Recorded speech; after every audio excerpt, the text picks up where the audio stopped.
to daven, I guess, yeah?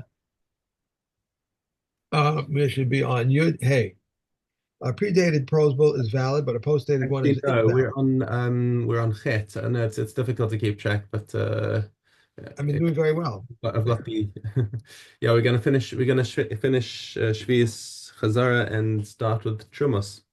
Okay, Kes, okay. If one repays his debt in the seventh year, he must say to him, I remit it. But if I said to him, even so, he may accept it from him, since it was written.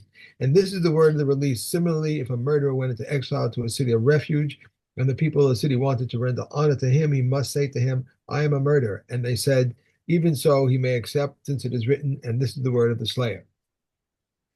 Whoever repays a debt in the seventh year, the sages are well pleased with him. Whoever borrows from a proselyte whose sons converted with him need not repay the debt to his sons, but if he repays it, the sages are well pleased with him.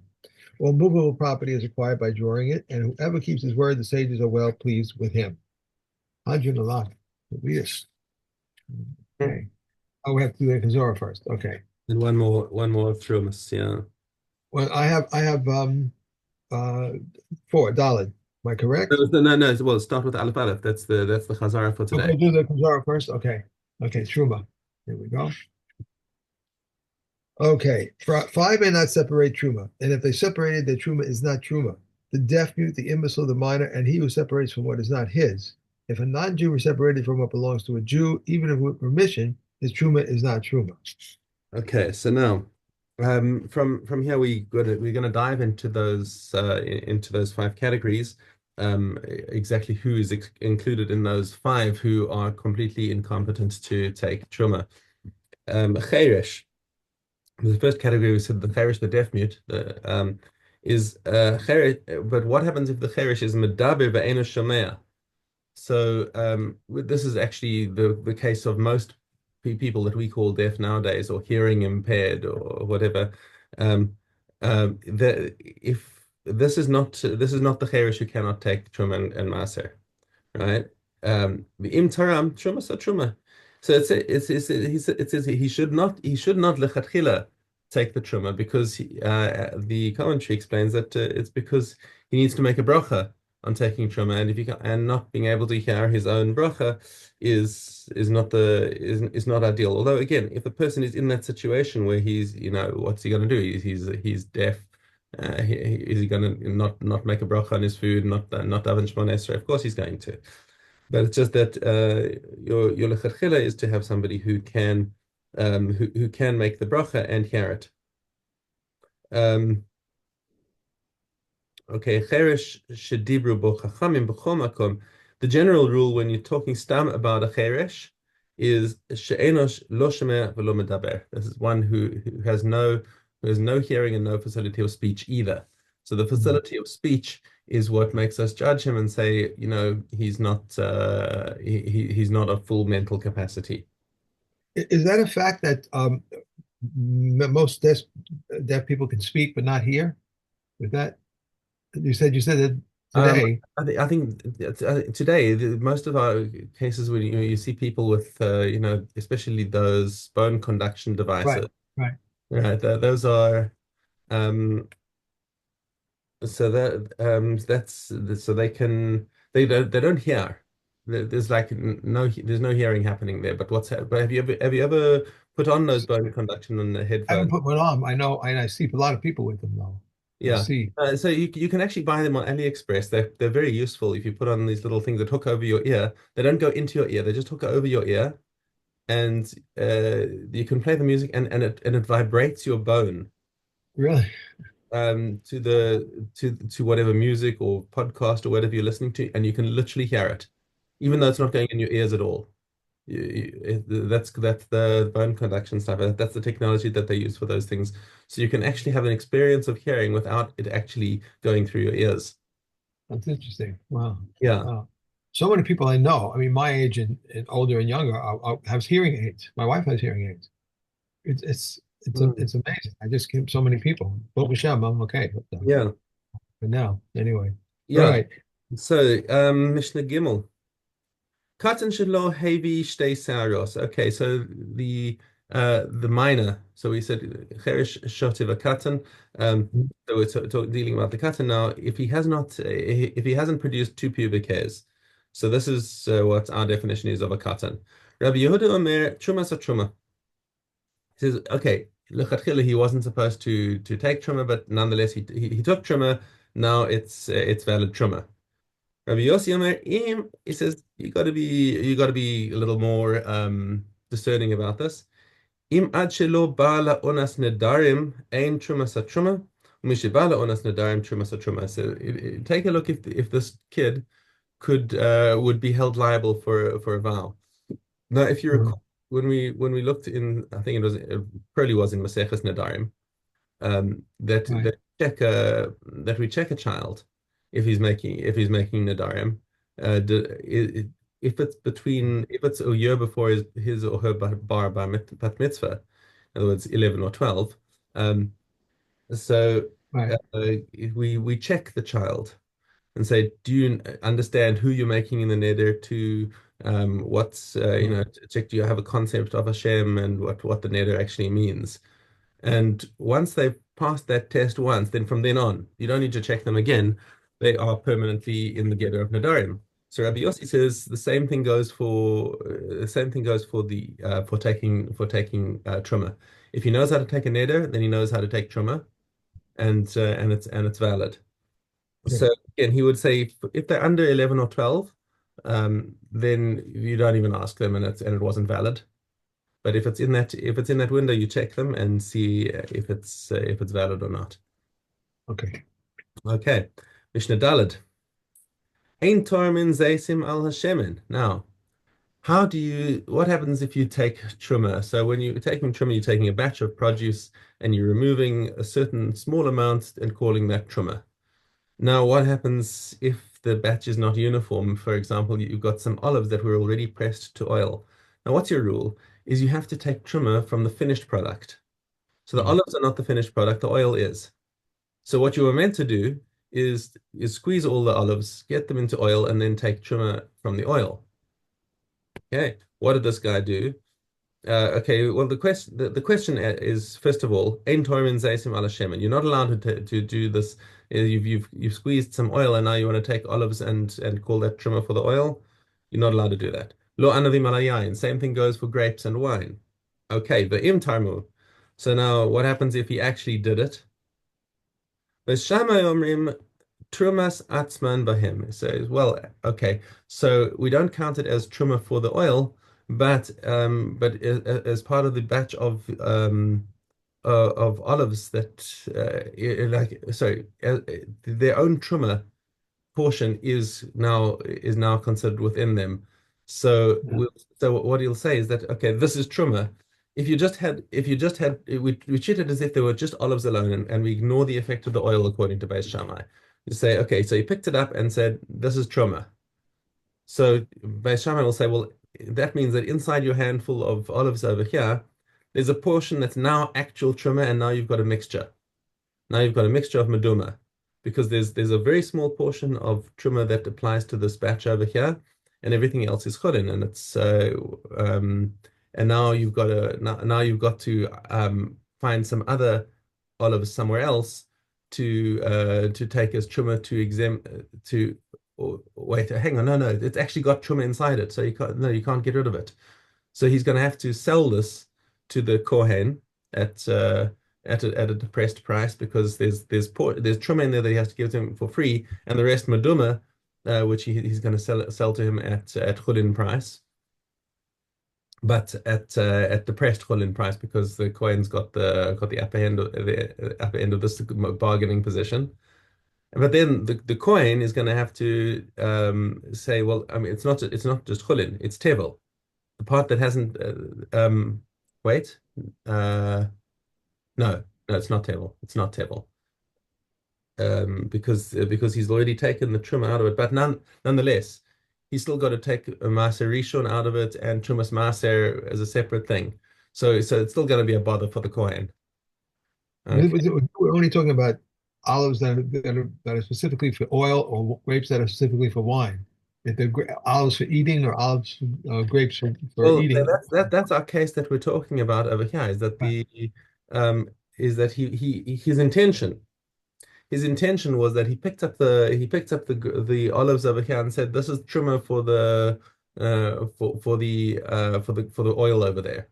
Right. Beishama said that didn't work, but while you did that, oops, you just made this trimmer for itself, and now you got a problem. By the way, this I think Kahati doesn't say this explicitly in the commentary, but I thought that this has a parallel to the part in Nadarim where there's machlokes Beis Hillel and Beis Shammai about Truma Taos. Uh, If you hektesh taos, sorry, when you if you accidentally declared something to be hektesh, and you said it on the wrong thing. So, for example, if you said the white ox that comes out to greet me first, when I come home will be hektesh, and a black ox comes out. So Beis Shammai say, too bad, it's Hekdesh anyway. And Beis Hillel say, no, it's a Taos that he thought it was going to be the white one, and it wasn't. So nothing happened. So the same right. thing is going to be here with Beis Hillel. Beis Hillel say, Ein truma sa truma.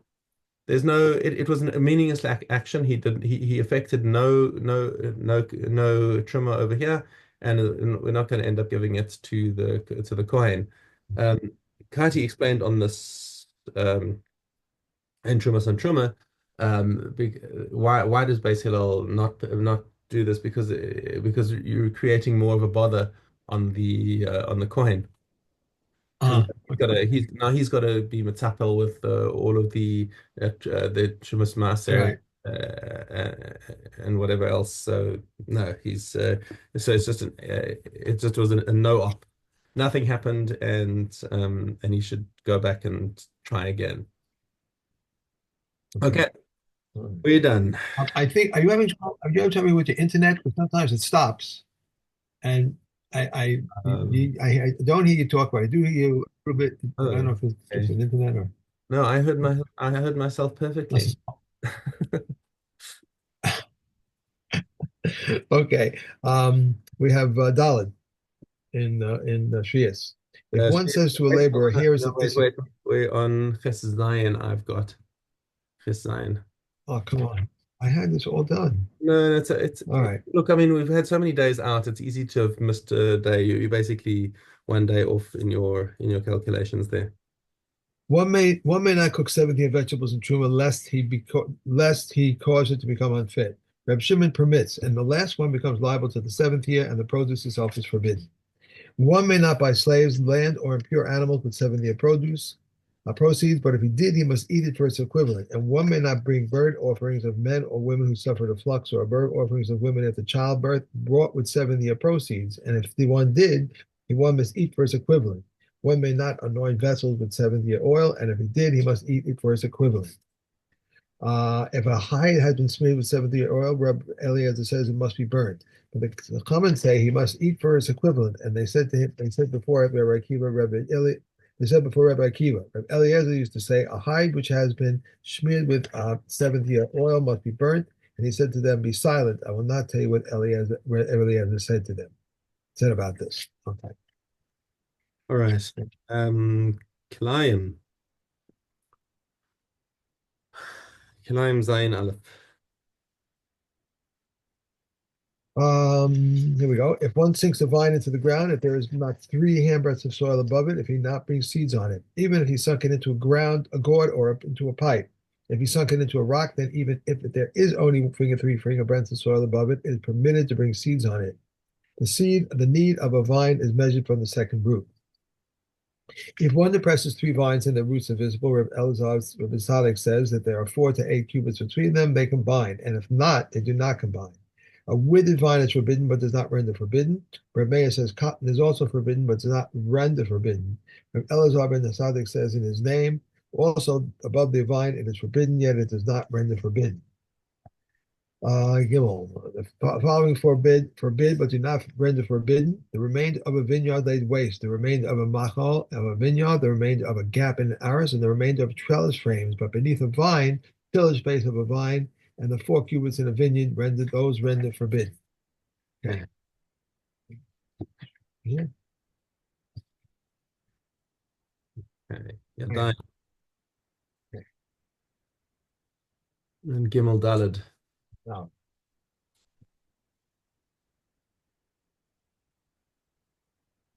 Gimel Dalid. Yeah. Wow. I put the tissue in the wrong place. It's wait, I'm going the wrong way. That's why. Gimel Dalid. Margins of a holy scroll, whether those on the top of the scroll or those on the bottom or at the beginning or at the end, render tame hands that touch them. Rabbi Yehuda says the margin at the end of a scroll does not render hands tame unless one made a roller for it. A scroll of scripture that was erased, but there remained 85 letters, as many as there are in the passage, and when the ark would journey, renders tame hands that touch it. A sheet of parchment on which there are written 85 letters, as many as there are in the passage, and when the ark would journey, renders tame hands that touch it. All all the scriptures render tame hands that touch them, and Shir Hashirim and Koheles render tame hands that touch them. Rabbi Yehuda says Shir Hashirim renders hands tame, but the Koheles is the subject of a dispute. And Rabbi Yossi says Koheles does not render hands tame, and Shir Hashirim is the subject of a dispute. Rabbi Shimon says it regards Koheles, it is one of Beis Shammai's leniencies and Beis Hillel's stringencies. Rabbi Shimon ben Azai said, I have a tradition received from the 72 elders on the day that they appointed Rabbi Elazar ben Zariah as the head of the yeshiva that both Akira Shirim and Koheles render tame hands that touch them. Rabbi Akiva, and heaven forbid, no Jewish person ever argued about Shir Shirim that it does not render tame hands that touch it, for never was it the whole world worthy as on the day when the Shir Shirim was given to the Jews. For all of Pesuvim is holy, but Shir Shirim is the holy of holies. If ever they did dispute, they only disputed regarding Koheles. Regarding Rabbi Yochanan, the son of Yeshua, the son of Akiva's father-in-law, said, in accordance with the words of Ben Azai, so they disputed and so they decided. Okay.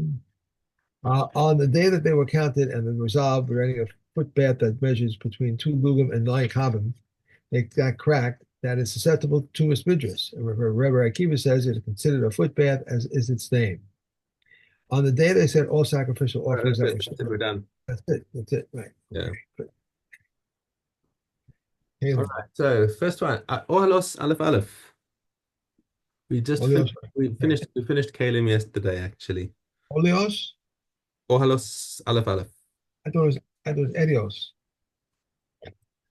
Oh gosh.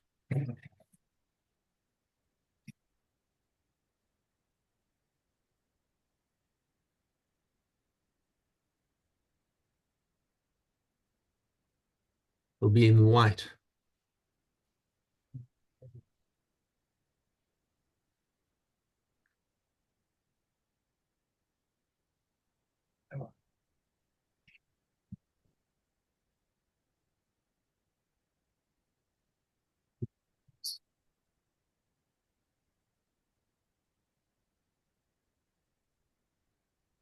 That's Elios there.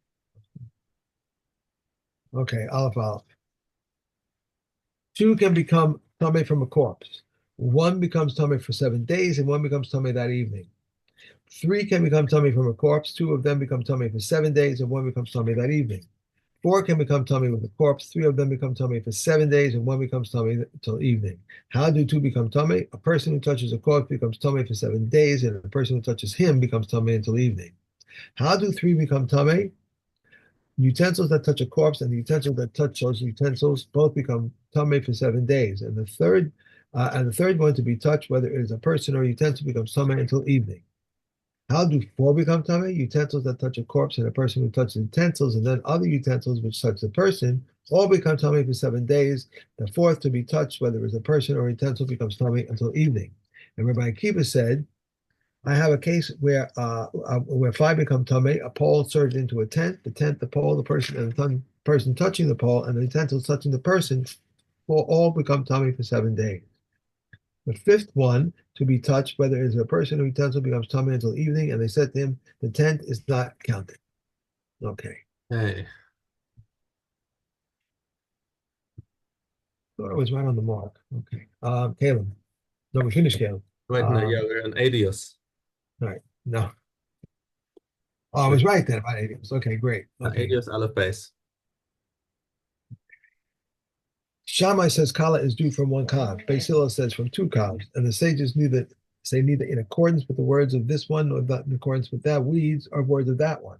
Rather, a cover and a half is liable to challah, and when the units were increased, they say five revium are subject to challah, and Rabbi Yossi says five revium are exempt. Five plus are liable. Hillel says a full tin of drawn water disqualifies a mikveh, that it is incomplete. Hillel chose the above wording only because the person is required to speak in the language of his teacher. But Shammai says nine counts. And the sages say neither is in accordance with the words of this one nor that one, in accordance with that one, words of that one. Rather, the matter in dispute was two weavers came from the dung gate of Yerushalayim, and they testified in the name of Shemaiah and Avtalion that three lugim of drawn water did qualify mikveh, and the sages upheld their word. Why do we mention the words of Shammai and Hillel for Noah? In order to teach future generations that a person should not stand by his opinion, or even the patriarchs of the world that did not stand by their words. Right. Okay. Okay. Okay. So here we go. Here. And we have Tanis. Yeah, and we're on Daled Vav.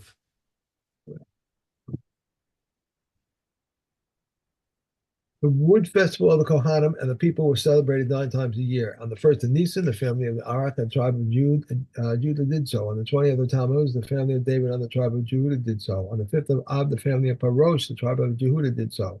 And on the 7th month, the family of Jonadab. No, wait, just a second. I think we're in the wrong one here. It's Daled Vav. So five things happened on those. Vav. Oh, I'm sorry. Yeah. Okay. 5 incidents befell our ancestors on the 7th of Tammuz and 5 on the 9th of Av. On the 17th of Tammuz, the tablets were broken. The continual 100 days daily sacrifice was discontinued. The city wall was breached, and Apostomus burned the Torah and placed an image in the sanctuary. On the 9th of Av, it was decreed upon our ancestors that they would not enter the land. The temple was destroyed for the first time, and the second time, and Bethel was conquered, and the city was plowed under. Therefore, when Av begins, we curtail joy.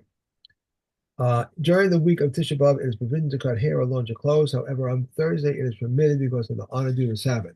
On the afternoon before Tisha B'Av, a person may not eat two cooked foods, nor may not eat meat or drink wine. And Rabbi Shimon ben Gamliel says he need merely make some variants. But Yehuda requires overturning the beds, but the sages do not agree with him. Rabbi Shimon ben Gamliel said Israel had no days of festive on the 15th of Av. And Yom Kippur, for those days, on the maidens of Yerushalayim would go out dressed in white, borrowed garments, in order not to embarrass one who had none. All the garments were worn on those occasions, requiring immersion. The maidens of Yerushalayim would go out and dance in the vineyards. And what would they say? They would say, "Young man, lift up your eyes and see what you chose for yourself. Do not consider beauty, consider family. Grace is false and beauty is vain, but woman who fears Hashem shall not be praised. And it is stated, give her the fruits of her own, and let her praise be gazed by her very own deeds." Similarly, he says, "Go forth and gaze. Our daughters of Zion upon King Shlomo, adorned with the crown his nation made him on the day of his wedding and on the day of his heart's gladness." On the day of his wedding, this is the giving of the Torah, and on the day of his heart's gladness, the beginning of the Holy Temple. May it be rebuilt speedily in our days. Amen. Hajj Allah, Maseches Tanis, and tomorrow begins Megillah. Those phrases come right from